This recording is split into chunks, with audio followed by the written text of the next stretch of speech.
अस्सलाम वालेकुम, आप देख रहे हैं प्रोग्राम 7 से 8। मैं हूं किरण नाज। आज मैं एक पाकिस्तानी की हैसियत से एतराफ़ जुर्म करने जा रही हूं। कश्मीरियों, सच यह है कि हमने आपकी मोहब्बत का हक अदा नहीं किया।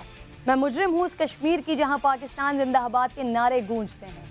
मैं मुजरिम हूँ उस कश्मीर की कि जहां पैलेट गन्स के हमले होते हैं, जहां क्लस्टर बम के शिकार मासूम कश्मीरी बन रहे हैं, जहां आग और दहशत हो, बुज़दिल फौज हाथों में गन्स लिए बेहथियारों की ताक में हो, वहां जनाजे पाकिस्तानी परचम में लिपट कर दफन किए जाते हैं। मैं मुजरिम हूँ उन लोगों की जिनकी मोहब्बत का जवाब हम वैसे नहीं दे सके जिसके वो हकदार हैं। आज मैं कर रही हूँ एतराफ़ जुर्म। आप पाकिस्तान के झंडे लहराते रहे और हम किसी भी फोरम पर आपका मुकदमा न लड़ पाए। मैं मुजरिम हूँ आपकी। आप लाशें उठाते रहे और हम कफ़े अफसोस ही मलते रहे। आप सीनों पर गोलियां खाते रहे और मेरे हुक्मरान बाहमे दस्तों गिरेबान रहे। मैं रात घर से निकली तो सड़क के दोनों जानिब सब झंडों की बहार थी। कौमी तराने बज रहे थे। मेरी बेटी मेरे साथ थी। मैंने उसे झंडियाँ और बैजेस खरीद कर दिए और अल्लाह का शुक्र अदा किया कि अल्लाह पाक ने हमें एक आज़ाद मुल्क में पैदा किया है। लेकिन सुबह होते ही भारतीय आइन में मकबूजा कश्मीर की खुसूसी हैसियत ख़त्म करने की खबर ने मुझे हिला कर रख दिया। आज़ादी की कदर कीमत मकबूजा कश्मीर के मुसलमानों से पूछनी चाहिए जो भारत के जुल्म और जबर का शिकार है। अब तो हमारी नौजवान नस्ल ये भूल गई है कि मसला कश्मीर है क्या। उसे न तो कश्मीर की सुबह बेनूर के बारे में कुछ पता है और न ही उसे वादिये जन्नत नज़ीर की शाम गरीबा के बारे में कुछ खबर है।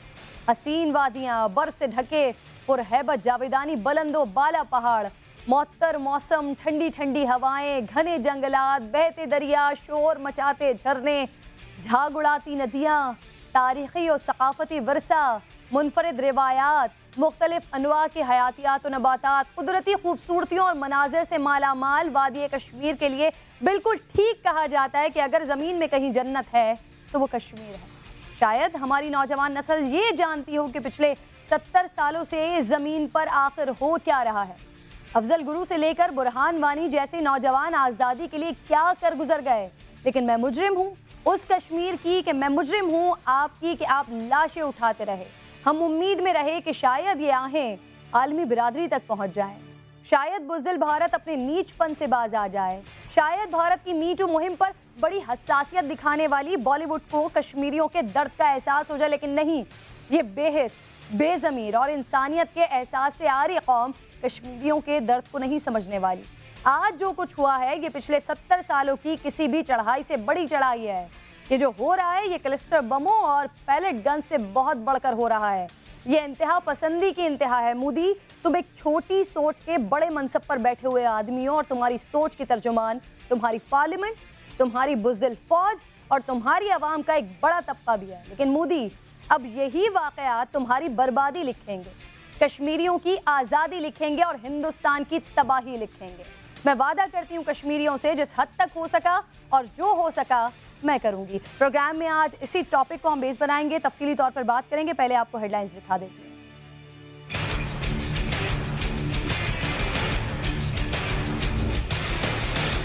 लाखों की फौज आजमा ली, पैलेट गन्स चला ली, वहशियाना ताकत भी दिखा ली, मगर तहरीक आज़ादी की शमअ आज भी रोशन। मोदी सरकार ने मजलूम कश्मीरियों से उनकी सरजमीन छीनने के लिए तरकश का आखिरी तीर भी चला दिया। मकबूजा कश्मीर की खुसूसी हैसियत ख़त्म कर दी। भारतीय सदर ने आर्टिकल 370 और 35A ख़त्म करने के बिल पर दस्तखत कर दिए। वज़ीर दाखिला अमित शाह ने राज्य और लोकसभा में आर्टिकल्स के खात्मे का ऐलान कर दिया।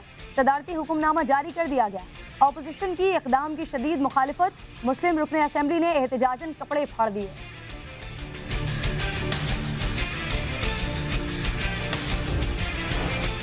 दुनिया में एक और फ़लस्तीन बनाने की मज़मूम कोशिश। पाकिस्तान ने भारत के खिलाफ आवाज़ बुलंद कर दी। मकबूजा कश्मीर की बिगड़ती सूरत हाल और लाइन ऑफ कंट्रोल पर भारतीय जारहियत के खिलाफ लाएहमल तय करने के लिए सदर मुमलिकत ने पार्लियामेंट का मुश्तरका इजलास बुला लिया। वज़ीर आज़म इमरान खान भी इजलास में शिरकत करेंगे। आर्मी चीफ ने कोर कमांडर्स कॉन्फ्रेंस तलब कर ली। वज़ीर ख़ारजा शाह महमूद कुरैशी कहते हैं बिल से कश्मीर की हैसियत में तब्दीली करना भारत की गलत फहमी है।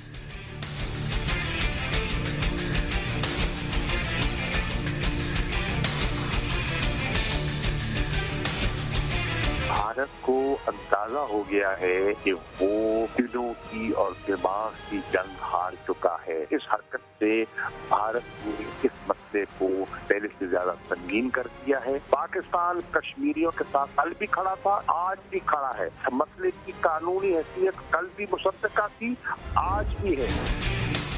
मकबूजा कश्मीर के मजलूमों पर भारत का घिनौना वार। पाकिस्तान ने आलमी सतह पर राबते शुरू कर दिए।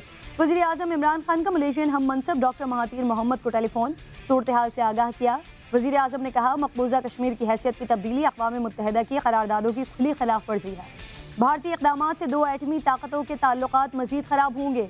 महातीर मोहम्मद का कहना था, मकबूजा कश्मीर की सूरत हाल का जायज़ा ले रहे हैं।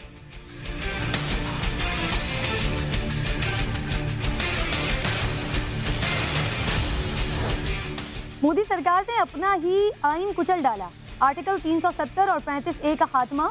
मकबूजा कश्मीर अब मरकज़ के ज़ेरे इंतज़ाम रियासत होगी। वादी की कानून साज असम्बली होगी।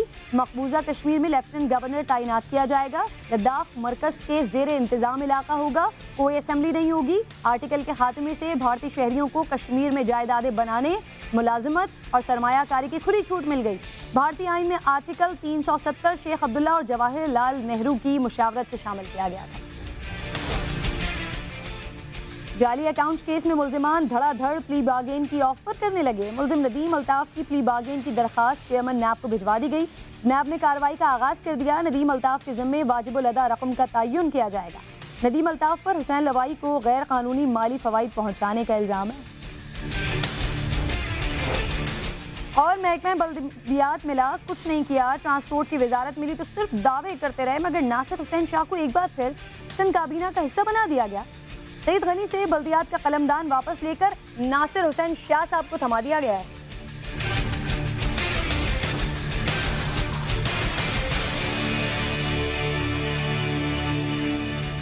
7 से 8 में आपको खुशामदीद कहूँगी। चलो कश्मीर देखते हैं, जन्नत नज़ीर देखते हैं, मौत का रक्स देखते हैं, खून की होली देखते हैं, हंसते मुस्कुराते चेहरे, चढ़ते हुए सूली देखते हैं। ऐ कश्मीरियों, आज मैं शर्मिंदा हूँ। जब हम सेनेट इंतखाबात में जीत का जश्न मना रहे थे, तब मोदी कश्मीरियों की किस्मत का फैसला कर रहा था। जब हम आपसी सियासी लड़ाइयों में मसरूफ़ थे, मोदी कश्मीरियों की किस्मत का फैसला कर रहा था। ऐ कश्मीरियों, आज मैं शर्मिंदा हूँ। आप वादी के खूबसूरत फूलों की खुशबू में नहीं, बल्कि बारूद के धुएं में सांस ले रहे हैं। मैं शर्मिंदा हूँ। 95,000 शहीदों से मैं शर्मिंदा हूँ। 22,000 बेवाओं से मैं शर्मिंदा हूँ। 1,07,000 यतीमों से मैं शर्मिंदा हूँ। 10,000 कश्मीरी ख़वातीन से कि जिनकी बेहुरमती की गई, मैं शर्मिंदा हूँ। पैलेट गन्स के 20,000 मुतासरीन से मैं शर्मिंदा हूँ। लेकिन मैं आज अपनी नाकामी का इतराफ़ भी करना चाहती हूँ। हम कश्मीर को जहाज से ले सके, ना जिद्दोजहद से हासिल कर सके, और ना ही सिफारतकारी से कोई पेशरफ्त कर सके। कश्मीर 70 बरस से आग की लपेट में है, लेकिन हर तरह की आज़ादियों की हिमायत करने वाले नाम नहाद जमहूरी ममालिक और इदारे इस आग को बुझाने की कोई संजीदा कोशिश नहीं कर रहे। मसला कश्मीर अक़वाम मुत्तहिदा के एजेंडे पर सबसे पुराना तनाज़ा है, जिसके बारे में इस इदारे में खुद भारत के आनजहानी वज़ीर आज़म पंडित जवाहर लाल नेहरू ने सस्वाब राय की बात की थी, और जिसके बारे में ये इदारा मुतअद्दिद बार करारदादें मंजूर कर चुका है। हम 2 जंगें लड़ चुके हैं, मुज़ाकरात के कई दौर से गुजर चुके हैं, लेकिन मसला जूं का तू है। कश्मीरियों की तहरीक मज़ाहमत शुरू होने से अब तक भारत ने बहुत सी कलाबाजियाँ खाई हैं, बहुत से ढोंग मुज़ाकरात भी किए हैं।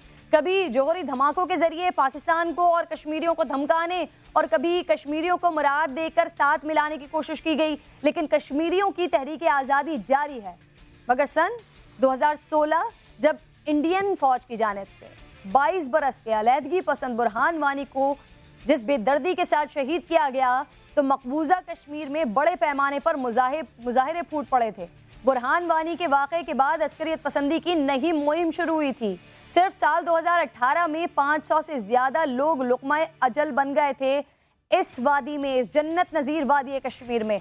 याद कीजिए ज़रा कुछ मंजर।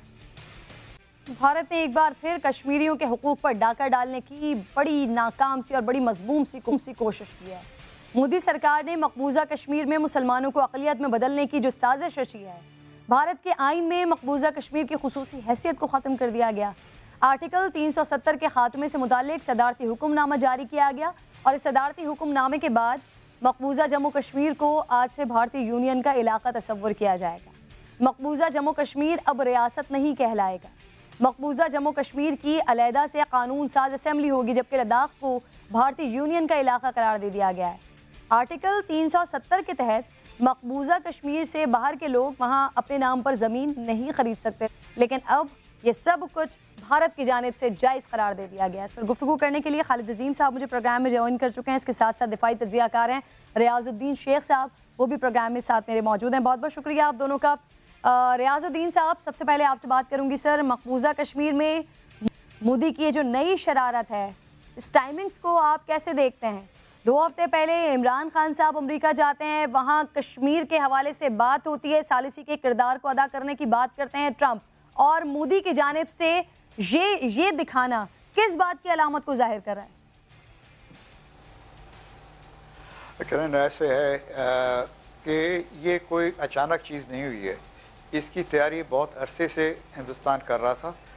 पुलवामा के एक्शन के बाद एकदम अगर आप मॉनिटर कर रहे होते हैं उनकी सारी मूवमेंट्स और जिस तरह उनकी सियासत और जिस तरह उनकी इंटरनल और एक्सटर्नल सियासत चल रही थी, उसके अंदर सारे इंडिकेटर्स थे कि ये होना है, इस तरह की कोई चीज़ होनी है।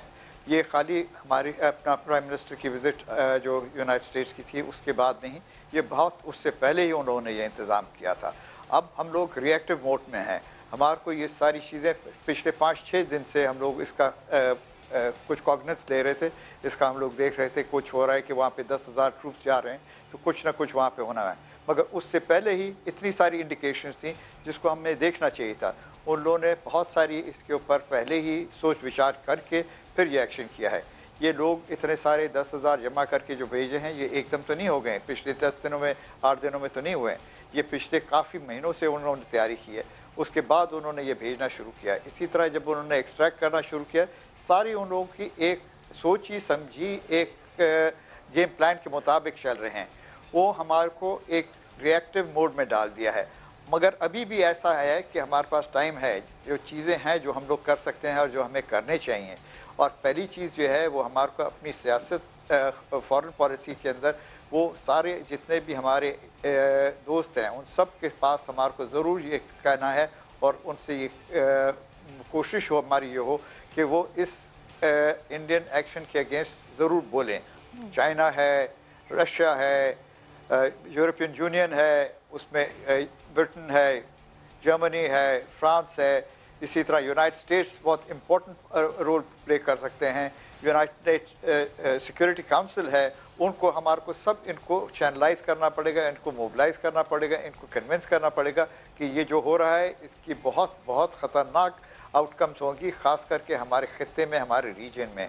हमारे एक तो ये है। दूसरा, हमारे पास जो एक और चीज़ जो हमें करनी है वो अब ये है कि हमारे को इस सारी मुहिम के ऊपर बहुत अच्छी गहरी नज़र रखनी होगी on day to day basis. ये नहीं होगा कि आपने कुछ चीज़ें कर दी हैं और उसके बाद आपने छोड़ दिया कि अच्छा जी अब ये हो रहा है। आपने इस सारे को फॉलो अप करना है। अगर आप फॉलो अप नहीं करेंगे तो होगा ये कि उन लोगों ने जैसे लगता है गेम प्लान जो है वो अब ज़रूर वहाँ पे कश्मीर में इसके अगेंस्ट प्रोटेस्ट होगी। तो प्रोटेस्ट के अंदर काफ़ी ऐसी भी चीज़ होंगी, तोड़ताड़ी भी होगी, कुछ मारा बताड़ी भी होगी, मगर वो दिन के वक्त इतनी ज़्यादा कैजुअल्टीज़ नहीं होंगी। दिन के वक्त वो दिखाएंगे कि अच्छा जी कुछ कैजुअल्टीज़ हो रही हैं, मगर वो इस तरह का मीडिया कंट्रोल करेंगे कि आपको मुझे इसका पता ना चले। उन्होंने पहले ही सेंसरशिप वहाँ पे इम्पोज कर दी है। आपका इस वक्त इंटरनेट वहाँ पे काम नहीं कर रहा है। को फॉरेन या लोकल इवन उनके अपने करस्पॉन्डेंट्स जो हैं खाली गने चुने हैं जो उनको छोड़ा है, वो सब वो चीज़ रिपोर्ट करेंगे जो वो चाहते हैं। हमारे को उस सारी चीज़ के ऊपर नज़र रखनी है और उस सब के बारे में हमारे को पता रहना है। वरना होगा ये कि वहाँ से वो इस तरह का माहौल पैदा करेंगे कि आस्ते आस्ते कश्मीरीज़ को रात पे नाइट रेड्स होंगे, उनके घरों पे रेड्स होंगे। उनके जो कहते हैं कि 300, मेरा ख्याल 300 से काफ़ी ज़्यादा है वहाँ पे जो लोग मुजाहिदीन और वो जो वहाँ पे प्रोटेस्ट करेंगे और जो are willing to take up arms against the Indian occupation there, उनके खिलाफ वो एक्शन लेना शुरू करेंगे। और उन्होंने इनके बारे में सब अभी तक इतला काफ़ी जमा कर ली है और वरना कर रहे होंगे।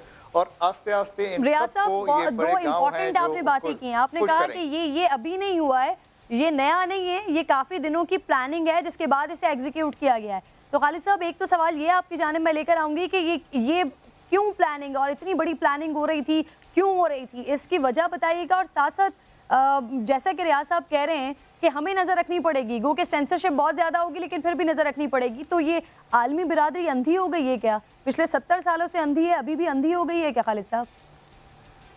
देखें जी, आलमी बरादरी की तो नज़रें बिल्कुल इस मामले में बिल्कुल उन्होंने पलटाई हुई हैं, और ख़ास तौर पे 1974 में जब हमने शिमला मुआहदा किया तो उसके बाद से भारत ने बड़ी कामयाबी से इसको सिर्फ दो तरफा मामला बना के रख दिया है, और इसका जो इंटरनेशनल एजेंडे पे होना है उसको उसने मशकूक बनाने की पूरी कोशिश की है। और बदकिस्मती से हमारी तरफ से भी इतनी उस अंदाज़ की एफर्ट्स नहीं हुई जितनी कि हमें होनी चाहिए थी, और कौमी इस मामले को कौमी कंसेंसस होने के बावजूद सलामती कौंसिल में जिस तरह से उठाया जाना चाहिए था वैसे नहीं उठाया गया।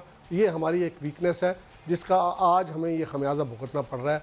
आज की जो सूरत, आपने कहा कि ये क्यों हो रहा है, देखिए जो हिंदू इंतहा पसंद हैं जिसको इस वक्त बीजेपी लीड कर रही है, उन्होंने कभी भी कश्मीर को जो है वो अटूट अंग के अलावा कोई और लफ्ज़ दिया ही नहीं, और उनका पहले दिन से ये मौक़िफ़ है कि ये जो आर्टिकल 370 है ये एक हादसे की पैदावार थी।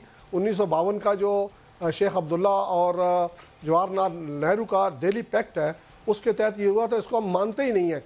और अगर आपको याद हो तो जो 2014 के इंतखाबात थे उसमें बीजेपी का जो मंशूर था उसमें सर फहरिस्त ये बात थी कि हम बरसरे इक़्तिदार आने के बाद इस आर्टिकल को ख़त्म करेंगे, और जम्मू और कश्मीर की ये जो वैसे तो उन्होंने उसको ज़म किया हुआ ही है, पूरी तरह से उनका तसल्लुत है, और सारे का सारा जो बाकी किसी इंडियन स्टेट में हो सकता है वहाँ पे भी उन्होंने वही रूल्स लागू किए हुए थे। लेकिन एक औट थी, एक औजल, एक ये कहा जा सकता है कि एक हिजाब मौजूद था आर्टिकल 370 की शक्ल में।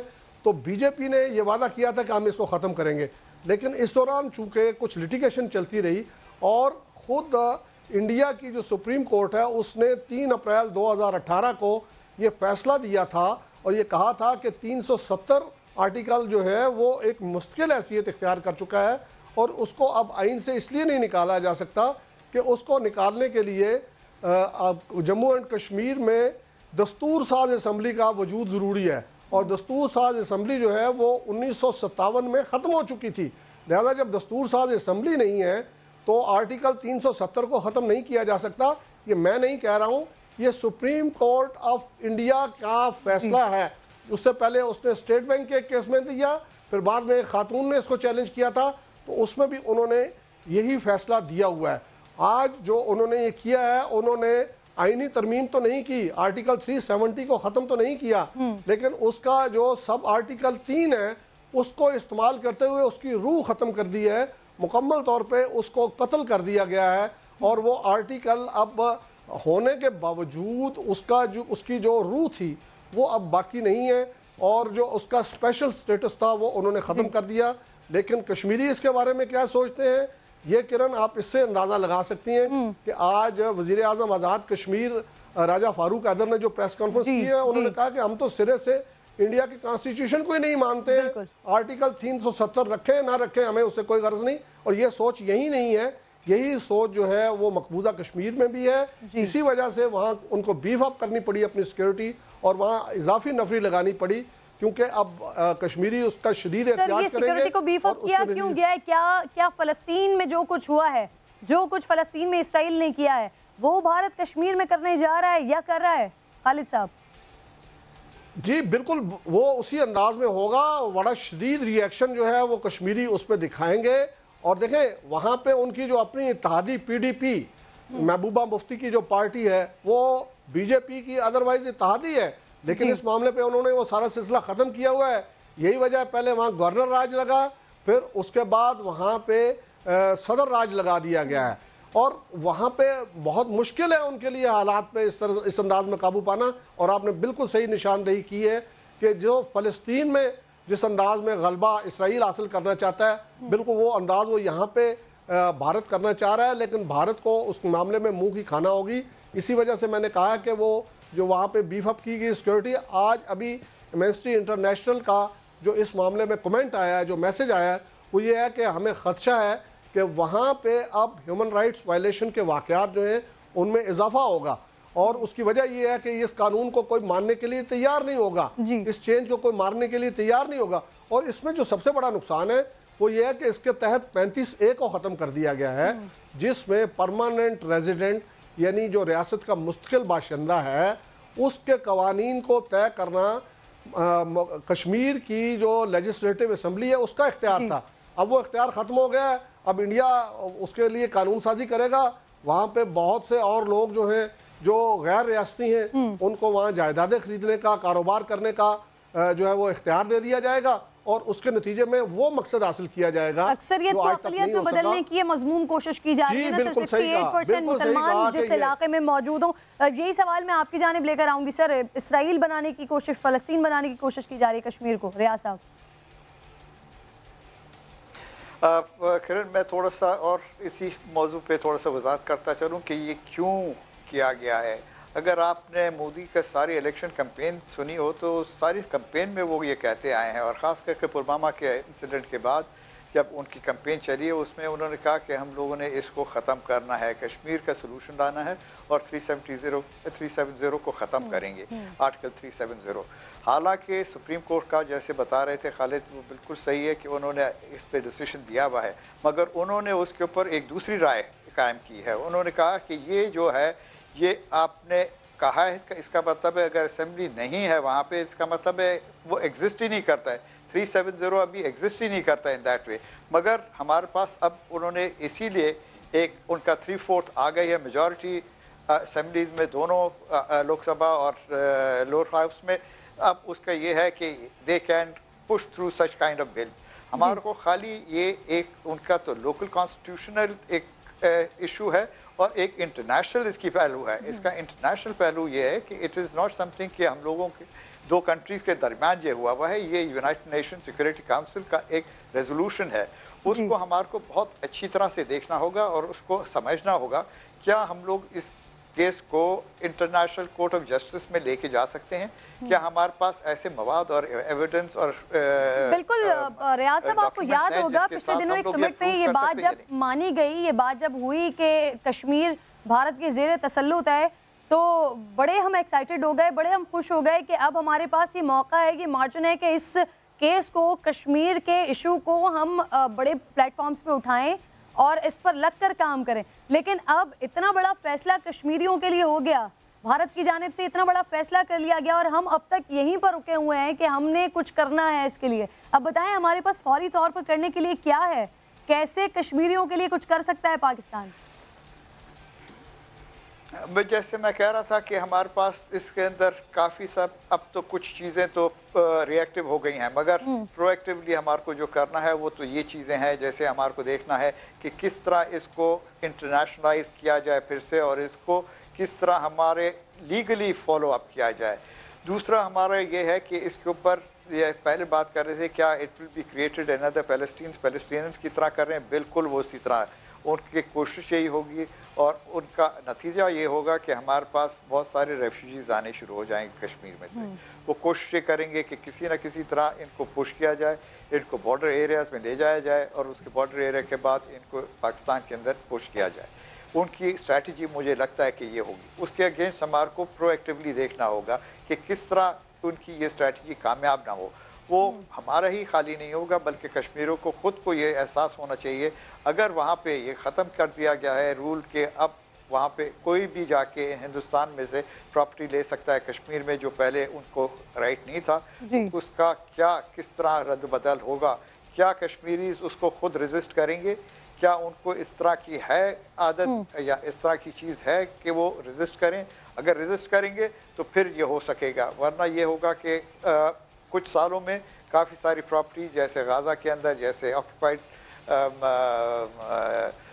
टेरिटरीज़ में इसराइलीज़ ने ख़रीद ली है, जेरूसलम में भी ख़रीद ली है, इसी तरह ये प्रॉपर्टीज़ बिकती जाएंगी और प्रॉपर्टीज़ जब उनके हाथ में चली जाएंगी तो आपका उसके राइट भी कम होता जाएगा। रियाज साहब अपनी आज़ादी के लिए जिद्दोजहद रेजिस्ट कर ही तो रहे हैं सर पिछले 70 सालों से, लेकिन खालिद अजीम साहब पुलवामा डेफिनेटली करंट वाक़या है, हम सबको याद ही है कि उस वक्त भारत में इलेक्शंस नहीं हुए थे और एक आम तासुर यही आ रहा था कि इलेक्शन जीतने के लिए मोदी सरकार की जानिब से या मोदी साहब की जानिब से ही ये स्टंट रचा गया था।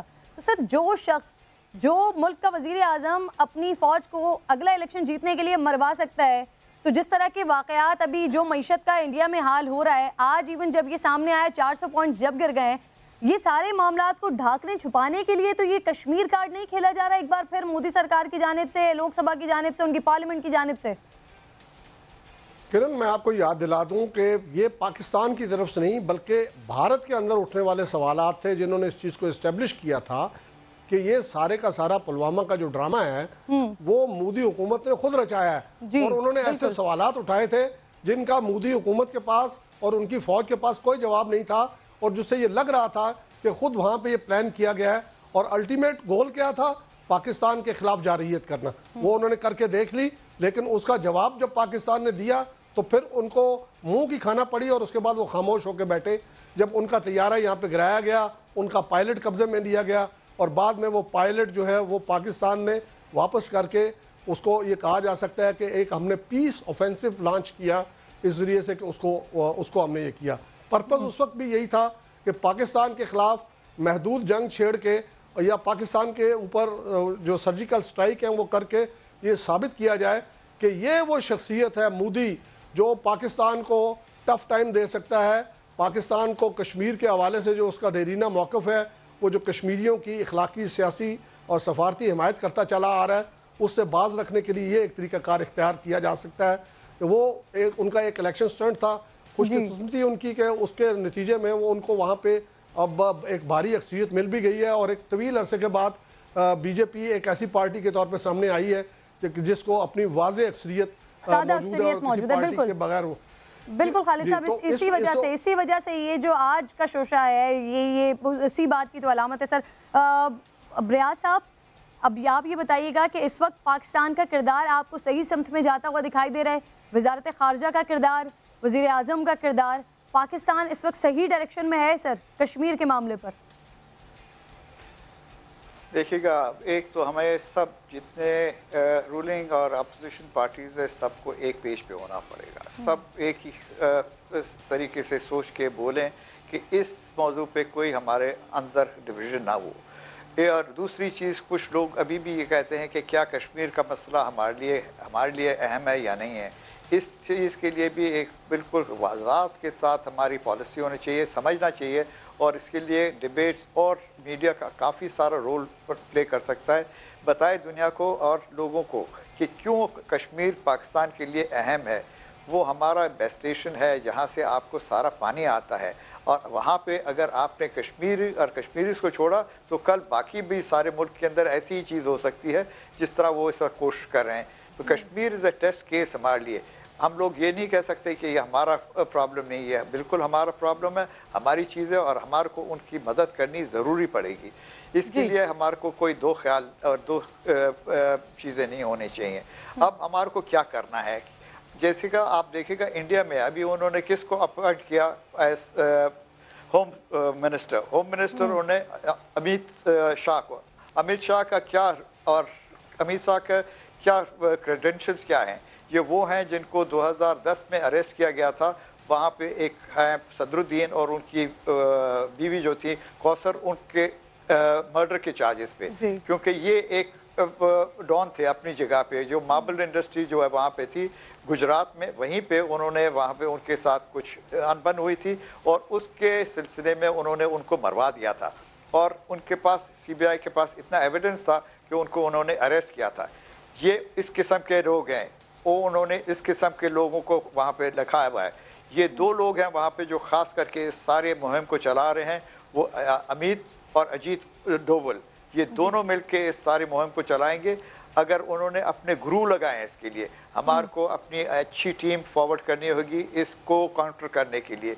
सही लोग हमारे पास होने चाहिए जो ये सारी चीज़ को समझते हों। साहब, आप समझते हैं कि मसला कश्मीर को लेकर जितने भी डिफरेंसेस अंदरूनी मुल्क मौजूद हों, लेकिन मसला कश्मीर को लेकर तमाम लोगों को एक पेज पर होना चाहिए, तब हम कश्मीर का मुकदमा लड़ सकते हैं, जीत सकते हैं। खालिद साहब, आपसे लास्ट कमेंट लूंगी। सर, हमने हमेशा यही बात की है कि फौजी हल नहीं है मसला कश्मीर का, अमन की बात होगी, मुज़ाकरात से होगी, मुज़ाकरात से इस मसले को हल करेंगे। लेकिन कश्मीर मुज़ाकरात से माफ़ कीजिएगा, भारत हमेशा मुज़ाकरात से भागता हुआ दिखाई दिया है कश्मीर के मसले पर, और पाकिस्तान ने हमेशा कोशिश की है। लेकिन आज जो चाल चल दी गई है उसके बाद अब पाकिस्तान के पास क्या रिएक्ट करने का ही एक हरबा रह जाता है, या फिर हमारे पास मजीद ऑप्शंस हैं? देखिए जी, बिल्कुल ऑप्शंस हैं, लेकिन ये एक अपहिल टास्क है, ये एक बहुत मुश्किल मरहला है। और दुनिया इस वक्त कश्मीर को मैं ये समझता हूँ कि एक फरामोश किए हुए है और उसमें हमारी गफलत ज़्यादा है। और हमारी सारी कोशिशें इस वक्त जो हैं वो इंडिया के ट्रैप में आके सिर्फ दो तरफा मुज़ाकरात तक है। इंटरनेशनल फोरम पे हमारी जो कोशिशें होनी चाहिए थी उनको हमने कमज़ोर किया हुआ है। हमें ये चाहिए कि इंटरनेशनल फोरम की तरफ ही जाएं और बायलैटरल की बात अगर कहीं पर दरमियान में इंडिया कुछ लेके आ जाए, कोई टेंजेबल कुछ करे तो हमें उसको एक्सेप्ट करना चाहिए। बसूरत दीगर हमें वही जो अक़वाम मुत्तहिदा की करारदादें हैं उनके मुताबिक हल के लिए अपनी कोशिशें उनको रीडिज़ाइन करना होगा। और इसके साथ साथ जो आलमी हिमायत है उसके लिए भी हमें ज़्यादा सरगर्मी के साथ करना होगा और हमारी पूरी जो सफारती टीम है उसको इसी काम पे लगाना पड़ेगा। बसूरत दीगर आप मैं समझता हूँ कि फिर ये बाकी जो आप बयानात देते रहे कि हम कश्मीरियों की सफारती, सियासी और इखलाकी हिमायत जारी रखेंगे। आपका भी वही मौक़िफ़ है खालिद अज़ीम साहब कि हमें एक पेज पर होना होगा। मसला कश्मीर अब हद हो गई है, 70 साल हो गए। कश्मीरियों की आहें हमें आलमी बिरादरी तक पहुँचानी है। सेंसरशिप जैसा भी हो हमने यहाँ पर अपनी आवाज़ बुलंद किए रखनी है और कश्मीरियों को इंशाअल्लाह आज़ादी दिलानी है। खालिद अज़ीम साहब बहुत बहुत शुक्रिया आपका। रियाज साहब आप साथ मौजूद थे। आप दोनों का भी अगले टॉपिक की जानिब बढ़ूंगी मैं।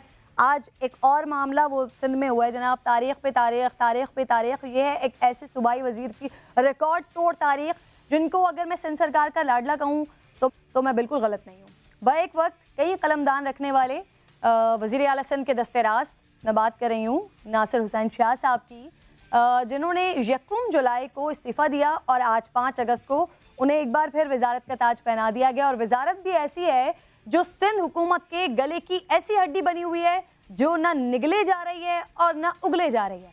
नासिर हुसैन शाह साहब अब नए वज़ीर बल्दियात सिंध। ना तो नासिर हुसैन शाह साहब बल्दियात के लिए नए हैं और ना ही वजारत बल्दियात नासिर साहब के लिए है। वो इससे पहले भी वज़ीर बल्दियात सिंध रह चुके हैं लेकिन तब भी गैर फ़ाल ही रहे। कारकर्दगी नील बटा सन्नाटा रही। बल्दियात से हटाकर ट्रांसपोर्ट मिनिस्ट्री दी गई तो वहाँ भी सिर्फ दावे, यानी वही तारीख़ पे तारीख़। कभी मुसाफिर बसों की तादाद बढ़ाने के दावे करते रहे, कभी नई बसों की तारीख़ आगे बढ़ाते गए, लेकिन आज तक कराची की सड़कों पर मुझे तो वो बसें दिखाई नहीं दी। ज़रा सुनिए नासिर हुसैन शाह साहब क्या क्या कब कब और कैसे कैसे दावे करते रहे। फौरी तौर पर सिटी सर्विस शुरू कर रहे हैं। 3 माह के अरसे में आपको रोड पे नजर आए। रूट्स भी दे रहे हैं, दूसरी फैसिलिटीज़ भी दे रहे हैं। लेकिन सिर्फ 100 बसों की बात नहीं थी। दिसंबर में आपको यहाँ पे जो सिटी बस सर्विस है कराची में वो नज़र आएगी। इस वक्त जो ट्रांसपोर्ट की हालत है वो बिल्कुल गैर मयारी है क्योंकि गवर्नमेंट की कोई ट्रांसपोर्ट या सुपरविजन में कोई ट्रांसपोर्ट नहीं चल रही। चीफ मिनिस्टर साहब ने पिछले दिनों जो ग्रांट दी थी, जो बसें हमारी बंद पड़ी हुई थी उनको चलाने के लिए 36 बसें पहले ही चल रही हैं और 16 जो हैं आज ऑन रोड हो जाएंगी। चलिए, तो नासिर हुसैन शाह साहब जब पहले सिंध के वज़ीर बल्दियात थे तो माशाल्लाह यहाँ पर रावी चैन ही चैन लिख रहा था जैसे, और अब उनकी सिलेक्शन हो गई है तो उनकी सिलेक्शन को पीछे डालते हैं। माजी करीब की ज़रा मैं बात कर लेती हूँ। सिंध बिलखुसूस कराची में हालिया बारिश के बाद पैदा होने वाली बहरानी सूरत हाल में शहर की सियासी क़यादत वाज़े तौर पर 2 हिस्सों में तकसीम नज़र आई। कराची के स्टेक होल्डर्स में तकसीम दिखाई दिए एक दूसरे से लोग। एक तरफ वज़ीर आला सिंध सैयद मुराद अली शाह साहब और साबिक़ सूबाई वज़ीर बल्दियात सईद गनी ने हंगामी दौरे किए। वहीं तहरीक इंसाफ से ताल्लुक़ रखने वाले गवर्नर सिंध जनाब इमरान इस्माइल साहब, मेयर कराची वसीम अख्तर साहब के हमरा कराची में निकले तो थे वो नालों की सफाई के लिए, लेकिन पीते हुए हमें चाय दिखाई दी है। मुल्क के सबसे बड़े शहर के तीनों स्टेक होल्डर्स में बारिश की तबाहकारियों के दौरान लफ्जी जंग जारी रही और दोनों जानिब से बारिशों से पैदा होने वाली सूरत हाल का जिम्मेदार एक दूसरे को ठहराया जाता रहा। सईद गनी कहते रहे कि कोताही की तमाम तर जिम्मेदारी सूबाई हुकूमत पर डालना मुनासिब नहीं है। उनके बकौल बल्दियाती इदारे दुरुस्त काम नहीं कर रहे थे और हम बहालत मजबूरी बल्दिया उस्मा के फ़राइज़ सरअंजाम दे रहे हैं। जबकि मेयर कराची वसीम अख्तर का मौक़िफ़ ये था कि सूबाई हुकूमत ने Karachi water and sewerage board और Sindh solid waste management board अपने इख्तियार में रखा हुआ है, जबकि ये अहम तरीन इदारे और उनके वसाइल कराची का मेयर होने के नाते उनके कंट्रोल में होने चाहिए थे। तो ये थी जनाब इख्तियारात की जंग। हालिया आम इंतखाबात में कराची से कौमी और सूबाई असम्बली की सबसे ज़्यादा नशिस्तें हासिल करने और वफाक में हुक्मरानी करने वाली जमात पाकिस्तान तहरीक इंसाफ भी इस मामले पर MKM के करीब दिखाई दी। मरकज़ी हुकूमत ने वफाकी वज़ीर अली जैदी साहब को कराची साफ़ करने का यह खुसूसी टास्क दिया पीटीआई का दावा है कि कराची को सूबाई हुकूमत के ताउन के बगैर साफ करके दिखाएंगे। 31 जुलाई को वफाकी वजीर ports and shipping Ali Zaidi ने कराची को 2 हफ्तों में साफ करने का मिशन का ऐलान कर दिया। और साथ साथ मैं आपको ये भी बता दूं कि उनकी जानिब से तो ये ऐलान कर दिया गया, लेकिन अब थोड़ा सा वाज़ेह किया जा रहा है कि ये फेजेस में काम होगा और इतनी जल्दी आसान नहीं है कि कराची को 2 हफ्ते के अंदर अंदर साफ कर दिया जाए। खैर, लगे हाथों सईद गनी का इस्तीफ़ा भी मांग लिया गया और फिर कुफ्र टूटा खुदा खुदा करके वफाक ने फुर्ती दिखाई तो साईं सरकार भी होश में आई। सईद गनी बरतरफ हुए, चेहरे तब्दील हुए और हुस्ने इंतखाब, हुस्ने नज़र ठहरी फिर वही नासिर हुसैन शाह पर, यानी वही जियाला राज। बस साबित हुआ कि जियाले की जगह जियाला है, जियाला ही जगह ले सकता है। सईद गनी की छुट्टी तो हो गई, लेकिन अब यहाँ पर कई सवालात उभर रहे हैं। क्या नासिर हुसैन शाह साहब सईद गनी से बेहतर हैं? इससे पहले नासिर हुसैन शाह साहब की कारकर्दगी कैसी थी? सईद गनी जैसे भी थे, कराची से ताल्लुक़ रखते थे, कराची के चप्पे चप्पे से वाकिफ़ भी थे, मगर नासिर हुसैन शाह साहब जिनका ताल्लुक़ सक्खर से है, जिन्हें कराची से न ही कोई फितरी लगाव है न ही कोई सियासी, क्योंकि हल्का इंतखाब ही सक्खर है। तो मैं पहले आपको सक्खर लेकर चलती हूँ, सक्खर की सूरत हाल दिखाती हूँ। इससे कबल के जब मौसूफ वज़ीर बल्दियात थे तो सक्खर के लिए उन्होंने क्या खिदमात अंजाम दी थी, देखिए ज़रा सक्खर का हाल, फिर वापस आते हैं और कराची की करंट सिचुएशन पे बात करते हैं। यह बिल्कुल ये है पाकिस्तान पीपल्स पार्टी का यूरोप सखर। ये जो हल्का है वो है पाकिस्तान पीपल्स पार्टी के एमपीए नासिर हुसैन शाह का, जिसको अब जो कलमदान मिला है बल्दियात का, और इससे पहले भी उसको बल्दियात का कलमदान था। लेकिन यहाँ की हालत जो है ना पहले ठीक हो सकी नहीं, अब ये हालत आप देख रहे हैं, सड़कों पर पानी है, यहाँ पर घरों में और यहाँ के ऑफिसेज है वहाँ पर ये गंदा पानी खड़ा है। यहाँ लोगों का ये कहना है कि कई सालों से यहाँ पर ये गंदा पानी खड़ा है और हमें जो आने जाने में तकलीफ है। हम यहाँ पूछेंगे यहाँ के शहरियों से कि पानी में आए हैं आप, पानी से गुजर है, कितने साल हो गए पानी को? सर तकरीबन इनको 10 साल हो गए। आने जाने में इतनी तकलीफ होती है। नासिर शाह साहब को हर दफ़े मिनिस्टर की सीट मिलती है, वो कुर्सी पे बैठकर बात करता है, मैं सक्खर को इस्लामाबाद बनाऊंगा। खुदारा हम नासिर शाह साहब के रिक्वेस्ट करते हैं, इस्लामाबाद नहीं चाहिए हमको, जो सक्खर पहले था वो चाहिए। जी आपने सुना कि यहाँ की जो हालत है वो कई सालों से यही हालत है और अब ये उम्मीद करते हैं कि हमें खुदारा जो सखर है पहले वाला सखर बस वही चाहिए, ना पेरिस चाहिए, ना इस्लामाबाद चाहिए, ना ही यूरोप चाहिए। अभी ये नासिर शाह से उम्मीद लगाए बैठे हैं कि उनको कलमदान मिलाए और ये उम्मीद करते हैं कि खुदारा इस सखर को सखर ही रहने दे और सखर की हालत बेहतर की जाए। जी तो जनाबे वाला वज़ीरे बल्दियात, साबिक़ वज़ीर बल्दियात जब थे नासिर हुसैन शाह साहब, उनका ये हल्का इंतखाब है आज तक और उनकी जानिब से भी यही बातें की जा रही थी, लाहौर बना देंगे, कभी कुछ बना देंगे, कभी कुछ बना देंगे। इसके अलावा खुर्शीद शाह साहब भी इसे यूरोप करार दे चुके हैं। बिलावल भुट्टो जरदारी साहब भी ये फरमाते हैं कि पाकिस्तान में सबसे अच्छी अगर कहीं सेहत की सहूलियात हैं तो वो सिंध में है और वो सब कुछ हमारे सामने है। अब जब कराची का मसला हुआ है और कराची के मसले को लेकर वज़ीर बल्दियात को हटाया गया है तो फिर एक बार फिर वो कलमदान नासिर हुसैन शाह साहब को दे दिया गया, जिनके दौर में इससे भी शायद बदतर हालात हुआ करती थी कराची शहर की। फैसल शकील मेरे साथ मौजूद है। फैसल, सबसे तो ये बात मुझे ज़रा समझाएं, नासिर हुसैन शाह साहब कौन सी ऐसी जादू की छड़ी रखते हैं अपने पास कि जहाँ जहाँ कोई मामला ख़राब होता है जहन में फ़ौरन उन्हीं का नाम आता है कि वज़ीर बल्दियात इन्हीं को सूट करता है? क्यों ऐसा? देखिए किरण, सबसे पहले तो मैं आपको ये बताऊं कि नासिर हुसैन शाह साहब वो जादूगर हैं जो कि पीपल्स पार्टी के आला क़यादत, जिसमें बड़े साहब जिन्हें जरदारी साहब कहते हैं और अदी कहते हैं जिन्हें फरियाल तालपुर, उनके इंतहाई करीबी है। तो इस वजह से उन्हें जो है ये मेरिट पे चीज़ें नहीं मिलती हैं। अगर काबिलियत पे देखा जाए तो आपने अभी जो रिपोर्ट उनके इलाके की दिखाई, सक्कर की, जहाँ से वो नामज़द हुए, कामयाब हुए, वहाँ का क्या हाल है। और उनका अगर माजी देखा जाए कि 2015 में वो वज़ीर बल्दियात रहे इस कराची में, तो क्या उन्होंने जो है वो इनकलाबी ऐसे इक़दाम किए थे जिससे कराची में बड़ी तब्दीली आई थी। जो फैसल, आप अपनी बात को यहीं से कंटिन्यू कीजिएगा, लेकिन मुझे ये बता दें सिंध कैबिनेट में आपको, चाहे आप पिछले 5 साल देख लें या उससे पिछले 5 साल देख लें या भी करंट साल देख लें, आप मुझे 2-3 ऐसे नाम बताएं जो आपको लगता हो कि मेरिट पर, काबिलियत की बुनियाद पर इनको ये वज़ीर बल्दियात का महकमा मिल जाना चाहिए था। कौन सा ऐसा वज़ीर है सिंध हुकूमत के पास? अभी जो हटाया है वो था सईद गनी, जिसे हम कहते हैं। वो कराची का भी रहने वाला था, यहाँ की तमाम मसाइल से बखूबी वाकिफ़ था और ऑन ग्राउंड हमने देखा कि वो कई बार हमें दिखाई दिए। ये तो दिखाई भी नहीं देते हमें किरण, जो इलाके हैं नासिर शाह साहब वो ये कभी विज़िट नहीं करते। इनके पास जो महकमे पहले रहे उनमें इनकी कारकर्दगी देखें कि क्या कारकर्दगी रही। सिर्फ़ और सिर्फ क़ुर्बत, सिर्फ़ और सिर्फ सिफारिश और चहीते होने की वजह से, साइंस सरकार के चहीते होने की वजह से इन्हें ये वज़ीर बल्दियात बनाया गया है। और अभी आप देख लेंगे अभी हाल में जब 10 अगस्त को बारिश होगी कि क्या सूरत हाल है, क्या इक़दाम कर रहे हैं। अभी तो देखें, अभी तो दिन है ना 10 अगस्त में और सफाई मुहिम भी चल रही है। बारिश का फिर एक और इस पहले सिंध हुकूमत कह रही है कि हमारी तैयारी मुकम्मल है। कमिश्नर कराची से जब हम अपनी ट्रांसमिशन के दौरान दोपहर में बात कर रहे थे वो भी कह रहे थे कि तैयारी मुकम्मल है। लेकिन भैया चेहरा वो आ गया है जिनके वक्त में कराची का बुरा हाल हुआ करता था, जो सड़कों पर कहीं दिखाई नहीं देते थे। तो अब अल्लाह ही खैर करे कि कराची का आगे क्या होने वाला है। आलमगीर खान साहब भी मेरे साथ मौजूद है, प्रोफेसर इम्तियाज साहब भी मुझे ज्वाइन कर चुके हैं पाकिस्तान पीपल्स पार्टी से। आलमगीर, क्योंकि आपने बारिश से पहले एहतजाज किया था वजीर बल्दियात के दफ्तर के बाहर और अब वजीर बल्दियात का कलमदान चेंज हुआ है, चेहरा तब्दील हो गया और पुराने वाले नासिर हुसैन शाह साहब दोबारा वजीर बल्दियात हैं। हो जाएगा इंशाल्लाह काम, यकीन है पीटीआई को, आलमगीर खान को?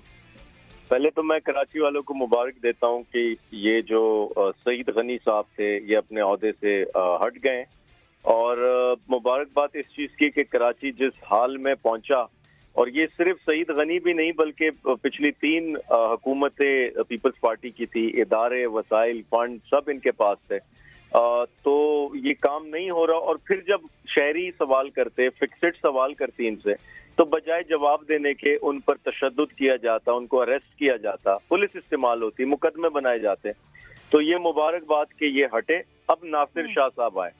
देखिए, मैं एक चीज मुझे ये लग रहा है, मुझे खदशा है कि शायद चूंकि वो सॉफ्ट मिजाज आदमी है, एक खुश इखलाक आदमी है, तो उसको ये मिनिस्ट्री दी ताकि जो अवाम अगर एग्रेशन में आती, अवाम गुस्से में आती, तो नासिर शाह शायद बेहतर डील कर लेंगे, टैकल कर लेंगे अवाम को, तो इसलिए ये मनसब, ये ओहदा इनको दिया जाए। तो मैं ये वाजे कर दूं आपके प्लेटफॉर्म से कि हमें इनकी खुश इखलाकी या जो इनकी सॉफ्ट मिजाजी है उससे कोई लेना देना नहीं है, हमें काम चाहिए। बिल्कुल आलमगीर, मैं खुद भी यही कहने वाली थी कि ये अगर आपका मौक़िफ़ है और अगर वाकई इसी बुनियाद पर पाकिस्तान पीपल्स पार्टी की जानिब से इनको ये वज़ीर बल्दियात का महकमा दिया गया है, तो भाई इस शहर के लोगों को खुश अखलाकी और खुश मिजाजी की इस वक्त ज़रूरत नहीं है कि जब सड़कें तालाब बनी हुई हों, नाले कचरे के ढेर बने हुए हों, उस वक्त किसी को खुश अखलाकी की ज़रूरत नहीं होती, उस वक्त सिर्फ काम की ज़रूरत होती है। इम्तियाज़ शेख साहब, सूबाई वज़ीर बराए तवानाई हैं आप सर, ये बताइएगा कि पिछले हफ्ते जो मसला रहा कि इलेक्ट्रिक का मसला हो या कचरे का मसला हो, शहर की तबाहाली हमने देखी, वज़ीर बल्दियात को हटा दिया गया, नासिर हुसैन शाह साहब को कलमदान दे दिया गया। सर, शहर की तब्दीली के लिए ये किया गया है या फिर विफाक का जो प्रेशर आया कि विफाक आके आपके सूबे में काम कर रहा है, उसकी बदौलत ये तब्दीली हुई है? इम्तियाज साहब, सबसे पहले तो मैं आपको, जो आपने केई का उस दिन भी हमसे बात की थी, मैंने बताया था आपको, हमने कहा FIR दर्ज होंगी, FIR दर्ज हो गई, ठीक है जी। नेपरा इंक्वायरी पे आ गया, एनर्जी डिपार्टमेंट ने सर अगर सर हम दूसरे टॉपिक पर है, अगर हम इम्तियाज साहब इस टॉपिक पे बात करेंगे ना सर तो बात बहुत लंबी जाएगी। ये बिल्कुल गलत है, ये आप बीच में बोलती हैं, लेकिन ऐसी बात बिल्कुल नहीं करें सर, कंप्लीट करें। आप या तो सवाल करें तो फिर जवाब सुने उसका प्लीज, अदरवाइज हम इसको, मैं आपसे बात नहीं करूंगा। ये कोई तरीका तो नहीं है कि आप एक सवाल करके बीच में आप बोलती हैं, आप जवाब सुने, तसल्ली के साथ सुने आप प्लीज। जो आपने बात की थी उस दिन भी बात की थी और पाकिस्तान के लाखों करोड़ों लोग सुन रहे थे, तो आज सुन लें कि वो FIR कट गई, ठीक है जी। वो बिल्कुल सिंध गवर्नमेंट ने FIR कटवाई और उसके बाद नेपरा ने भी इंक्वायरी शुरू कर दी है, सिंध गवर्नमेंट ने भी इंक्वायरी शुरू कर दी है और उनके कंपनसेशन और बाकी चीज़ों की भी इंक्वायरी हो रही है कि वो किस तरीके से लोगों को मतलब कंपनसेट किया जाए अगर कोई लेना चाहे तो, ताकि मतलब कोई गरीब है, कोई इस तरह का बच्चा है और या जो इलाज के लिए जिसको चाहिए उसके इलाज के लिए भी हम बंदोबस्त कर रहे हैं। तो मतलब ये बात उस दिन बात हुई थी। और अब आई बात आपकी लोकल बॉडीज के मिनिस्टर की, देखें ये रूटीन की चेंजेस हैं और वफाक का कोई प्रेशर नहीं है। किस बात का प्रेशर, क्यों लेंगे प्रेशर हम ये काम कर रहे थे, ये काम के पैसे भी दिए गए। आपको प्रेस कॉन्फ्रेंसों में बताया गया कि मेयर कराची का काम है ये नाले साफ करना, उनको पैसे भी दिए गए और सफाई का काम है DMCs का काम करना। DMCs को अब वहाँ कुछ इशू हुआ है, जो कंपनीज आई हुई हैं जिन्होंने वो सफाई नहीं की। बहरहाल सफाई होनी चाहिए कराची। शेख साहब, सॉलिड वेस्ट मैनेजमेंट का क्या काम है? सॉलिड वेस्ट मैनेजमेंट का काम यही है कि वो साफ करे शहर को। और जो तो आपको दिख रहा है शहर साफ दिख रहा है आपको, नाले साफ दिख रहे हैं आपको? उसके लिए एक दिया गया था, जो कंपनीज को दिया गया था, जो कि कॉन्ट्रैक्ट दिया गया था कंपनीज को, उन कंपनीज ने कुछ नाअहली की है, उन कंपनीज ने कुछ चीज की है, उसकी कार्रवाई उनके खिलाफ भी हो रही है। और मैं इस बात का कायल हूँ कि ये सफाई का काम जो है वो DMCs के फौरी तौर पर उनके हवाले कर देना चाहिए, और नालों का काम जो जिसका काम है वो काम करे। इम्तियाज साहब, अब अगर आप मुझे इजाजत दें, बिल्कुल, अब अगर आप मुझे इजाजत दें तो मैं आपसे बात कर लूं। सर आप बड़ी खबर दे रहे हैं, तफसीलात दीजिए सर इस खबर की। कौन सी खबर की? सर जो आप बात कर रहे हैं अभी महकमों से रिलेटेड, नाअहली से मुताल्लिक, सर वो बात कीजिए। मैं ये कह रहा हूँ कि उन कंपनियों की नाअहली थी जिन कंपनियों ने ये कॉन्ट्रैक्ट लिया था, ठीक है, उस पर उसके खिलाफ कार्रवाई हो रही है जो एग्रीमेंट्स के तहत होती है। एग्रीमेंट्स इनके ऐसे होते हैं कि जब एग्रीमेंट्स हो जाए तो उस पर पाबंदी होती है, फिर कोर्टें बीच में आ जाती हैं। इसलिए अभी मैं जाती तौर पर इस ख्याल का हूँ कि ये काम जिसका है उसको करके देना चाहिए। तो ये जो आपका ख्याल ये है कि ये मेयर का काम है, मेयर को देना चाहिए solid waste management? Solid waste management एक ऑर्गेनाइजेशन है जो सफाई का काम करती है, लेकिन नालों की सफाई आइन में जो आप लोकल गवर्नमेंट एक्ट है उसमें ये मेयर कराची का काम है, म्युनिसिपल कॉर्पोरेशन का काम है, और जो बाकी सफाई का काम है वो DMCs का काम है। अच्छा इम्तियाज साहब, आप कह रहे हैं जिन्होंने जो काम नहीं कर रहे उनके खिलाफ कार्रवाई हो रही है, तो सर कार्रवाई तो वजीर बल्दियात के खिलाफ भी हुई है, तो आप ये कह रहे हैं कि वो नाअहल थे इसीलिए कार्रवाई हुई है उनके खिलाफ? मैंने ये नहीं कहा कि कार्रवाई वजीर बल्दियात के खिलाफ हुई है, मैंने बिल्कुल नहीं कहा। सर जो महकमे काम नहीं कर रहे उनके खिलाफ कार्रवाई हो रही है ना, तो कार्रवाई तो उनके खिलाफ भी हुई है, ओहदे से उनको भी हटा दिया गया। इम्तियाज साहब तो अपनी तरफ से आप कह लें जो मर्जी आपको, मैंने नहीं कहा। सर मैं तो आपकी बात से सवाल कर रही हूँ, जो आपने बात की उस पर पूछ रही हूँ। वजारतों में आई है, ये पहली मरतबा नहीं हुई, इस तरह की तब्दीलियां आती रहती हैं। जब पार्टी फील करती है, पार्टी की क़यादत फील करती है तब्दीलियां करने का, और ये काफी अरसे से हो रहा था। शेख साहब आप ही की बात को वो मैं तूल दूंगा कि इसका मतलब पार्टी ने इस बात का एहसास किया है कि सईद गनी साहब जो है वो अपनी जिम्मेदारियां सही निभा नहीं रहे थे, इसीलिए उन्हें तब्दील किया है। महकमे पार्टियों में चेंज होते रहते हैं, महकमे चेंज होते रहते हैं। मैं भी कई दफा वजीर रहा हूँ, मेरे पास भी एक ही टेन्योर में 2-2, 3-3 महकमे आते रहे जाते रहे। ये इस तरह पार्टियों का फैसला होता है, पार्टी की क़यादत फैसला करती है, वो क्यों करती है ये तो पार्टी की क़यादत बताएगी, लेकिन this is not something unusual. यहाँ मतलब पार्टियों में ये फैसले होते रहते हैं। मरकज में आप देख लें क्या हुआ है, मरकज में पंजाब में देख लें आपने क्या हुआ है। सर मरकज तो इस बात को मानता भी है, मरकज तो कहता है, खुद वजीर आजम साहब खुद कहते हैं कि जो काम नहीं करेगा वो घर जाएगा, और अगर किसी की तब्दीली होती है तो बताया जाता है कि किन वजूहात की बिना पर तब्दीली हुई है। लेकिन मरकज में तो नहीं बताया गया कि वजह तब्दीली हुई। तो देखें ये वजीर आजम पर और वजीर आला का इख्तियार है, सूबे में या मरकज में जो भी हो, अपनी तब्दीली करना चाहे तो कर सकता है, अपनी टीम की तब्दीली करना चाहे तो कर सकता है, ये कानूनी बात नहीं है। और लेकिन ये तो नहीं हुआ ना कि उनको और एक अहम महकमा दे दिया गया, लेबर, और लेबर के साथ भी बने। अगर कोई किसी को फारिग कर दिया जाता तो फिर समझे कि आप कोई मसला था, कोई प्रॉब्लम था, कोई काम ना कर सका या कोई और वजूहात थी। लेकिन अच्छा इम्तियाज साहब, सर ये क्लियर कीजिएगा, बेहतरीन काम कर रहे थे सईद गनी साहब? जी हाँ, अच्छा काम करते हैं सईद गनी साहब, बेहतरीन काम करते हैं। सईद गनी साहब एक अच्छे और ईमानदार वजीर हैं। सर अगर ईमानदार शख्स थे, अच्छे वजीर बल्दियात थे, तो फिर कराची वालों के साथ जुल्म किया, क्यों हटाया गया उनको? अगर वजीर आला के पास ये इख्तियार है तो कराची वालों के साथ जुल्म किया जाएगा सर, अगर वो काम अच्छा कर रहे थे तो। कराची हमारा शहर है, कराची हमारा दारुल खिलाफा है सिंध का, कराची के साथ कोई जुल्म नहीं हुआ, ना होने देंगे हम ये जुल्म, और कोई ज्यादती करेगा तो हम उसके आड़े आएंगे, क्योंकि कराची हमारा शहर है। हम इधर पैदा हुए, इधर बड़े हुए, इधर पढ़े, इधर हमारे कॉलेज, हमारी यूनिवर्सिटियाँ, हमारे। इम्तियाज साहब माफ कीजिएगा कता कलामी की, आखिरी सवाल आपसे करूंगी सर। अभी हालिया बारिशों की फिर पेशगोई कर दी गई है सर, कुर्बानी की ईद के दिनों में बारिशों की और जबरदस्त बारिशों की पेशगोई की गई है। नासिर हुसैन शाह साहब के पास आज ये महकमा आया है सर, और ये भी खबरें हमें मिल रही हैं कि पूरी तैयारी की हुई सिंध हुकूमत ने।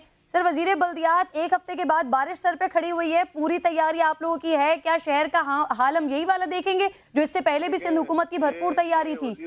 वजीर बल्दियात ने खुद तो पानी नहीं निकालना जी, ये इदारे हैं, इदारों को काम में लाना होता है इदारों को, और बारिश ज्यादा हो जाए कम हो जाए ये डिपेंड करता है। उस वक्त मैं नहीं कह सकता कि जो पेशेंट को किस बारिश की गई है। तो फिर वजीर आला साहब अपना ये इख्तियार सर बाद में इस्तेमाल कर लेते थोड़े दिनों के बाद, फिर तो लग तो ऐसा तासुर तो ऐसे ही मिल रहा है ना कि विफाक के प्रेशर के बाद ये तब्दीली रद्दोबदल हुआ है। आलमगीर आपका लास्ट कमेंट लूंगी। आलमगीर आपको कुछ तो बैठ के मशवरे नहीं दे सकती ना कि किसको वजीर रखे, किसको कब तब्दीली करे। ये चीफ मिनिस्टर का प्रेरोगेटिव है। जब आप चीफ मिनिस्टर बन जाए तब इस तरह का प्रेरोगेटिव आप इस्तेमाल कीजिएगा। नहीं इम्तियाज शेख साहब, इस तरह का चीफ मिनिस्टर बनने का मुझे शौक भी नहीं है सर। मैं जो काम कर रही हूँ बेहतरीन कर रही हूँ। बहुत अच्छा है कि आप लोग भी अपना काम करें ताकि हम आपसे ज्यादा सवाल ना करें। आलमगीर खान साहब, आप मुझे ये बताएं कि आपको नासिर हुसैन शाह साहब से उम्मीद है, बेहतरी देख रहे हैं शहर में? मैं चीज बताऊं कि जिस तकब्बुर में अभी ये साहब बात कर रहे थे, सईद गनी भी इसी तकब्बुर में था और अल्लाह ने उसको ये आज नतीजा दिया। ये तकब्बुर का सर नीचा है। ये मिनिस्ट्रियां, ये ओहदे, ये इनकी जाती प्रॉपर्टीज नहीं है। ये अल्लाह की तरफ से जिम्मेदारी है, उसको निभाएं। अभी ये तकब्बुर से बाहर निकलें, अवाम की मुश्किल को समझे। अब वजीर बल्दियात अगर ये कह रहे हैं सईद गनी के सड़क पे खुद तो नहीं आएगा, भाई उससे सवाल ही इसलिए होता है कि इदारे सारे उसके पास हैं। SBCA, KDA, solid waste management, ये Karachi water and sewerage board, police, DC administration, सब इनकी है। सड़कें इनके पास हैं। वजीर बल्दियात के अंडर में आते हैं और DMC को फंड ये लोग देते हैं। तो सवाल तो उन्हीं से होगा। सवाल और किससे करेंगे? आप जरूर करें, हम आवाम के सामने जवाब दें। जरूर सवाल का जवाब देंगे हम। और हम खुद निकले होते हैं। तो जवाब देना ऐसे नहीं होता कि आप कहें कि आप CM बन जाए फिर जवाब देंगे। सब के सब जवाब देना होगा। हमारे हल्कों में, हमारे इलाकों में काम होता है। हम खुद होते हैं। जब इस तरह की बात नहीं है कि हम नहीं होते, हम खुद होते हैं। और अभी आपने देखा वजीर आला साहब खुद थे, कई वजीर थे, और जो जिन वजीरों के महकमे नहीं थे वो वजीर भी इस ड्यूटी पे थे कि पानी का मसला जो क्राइसिस हो गया तो सूरत हाल को निपटें। और आइंदा भी इंशाल्लाह पब्लिक की खिदमत करेंगे और कराची में बेहतर इंतजाम होगा, आप देखिएगा इंशाल्लाह। इम्तियाज शेख साहब, आपसे सवाल करो तो सर आप फिर हमें बताने लग जाते हैं हमें क्या होना चाहिए क्या नहीं होना चाहिए। परफॉर्मेंस के हवाले से बात किया करें ना सर। 100% परफॉर्मेंस है सर इस वक्त सिंध हुकूमत की, बल्दियात की बहुत अच्छी है। परफॉर्मेंस अच्छी नहीं होती तो तीसरी दफा हुकूमत में नहीं बैठे होते। शेख साहब ये बहुत अच्छा आप कह रहे हैं, लेकिन हकाइक क्या है? देखें आप हकाइक, सड़कें देखें आप। 22 लोग मर गए। इस वक्त नालों की क्या सूरत हाल है? मजीद आगे बारिश है और इस पे भी आप ये कह रहे हैं कि परफॉर्मेंस अच्छी है, जब आप अपनी गलती मानने को तस्लीम ही नहीं है। वजीर बल्दियात क्यों बदला गया? ये क्या वजूहात थी? आप कह रहे हैं वो भी अच्छा काम कर रहे थे। बात करें तो हम उम्मीद करते हैं कि अगर आप समझते हैं कि 100 आउट ऑफ 100 आपकी परफॉर्मेंस है, अल्लाह करे कि अगला हफ्ता आ रहा है बारिशों का, उसमें हमें दिखाई भी दिए। बहुत बहुत शुक्रिया फैसल शकील, आलमगीर खान साहब और इम्तियाज शेख साहब। कल आप लोगों से फिर मुलाकात होगी। अल्लाह ने